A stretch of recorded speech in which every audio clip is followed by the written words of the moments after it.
রাতে রুটি খাওয়া নিয়ে একটা সমস্যা লেগেই থাকে। যাক, আমি পাঁচফোড়ন দিলাম। আমার পাঁচফোড়নের গন্ধটা রুটির সাথে যে কোনো তরকারি যেন খুব ভালো লাগে। দেখো, তেজপাতা লঙ্কা দিলাম। কী তরকারি করবো দেখছি, সবজি চিন্তা। এবার একটু হিং দিলাম। হিঙের গন্ধটা নিরামিষে খুব ভালো লাগে। দেখো, আমি কুমড়োর আলু কেটে রেখেছি, নুন আর হলুদ মাখিয়ে রেখে দিয়েছি গো।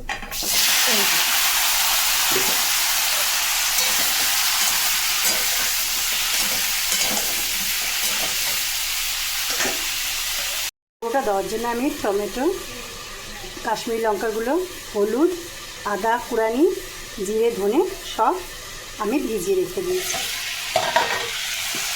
এবারে আমি দিয়ে দেব।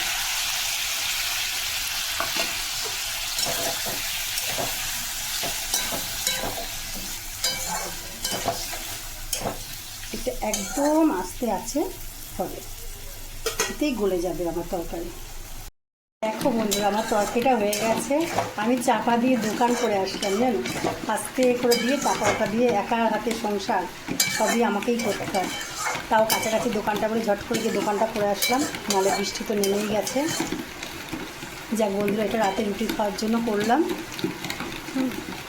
সবই গলে গেছে, একটু একটু এরকম রসা রসা থাক।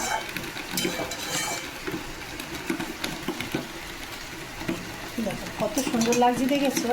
একদম সাধারণ তরকারি, কোনো কিছু মশলা বেশি দিইনি, জিরে গুঁড়ো ধনের গুঁড়ো দিয়ে একটু মিষ্টি দিয়েছি। কুমড়ো তরকারিতে একটু মিষ্টি না হলে ভালো লাগে না।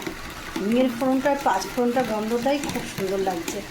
বাই, আজকের মতন টাটা, গুড নাইট।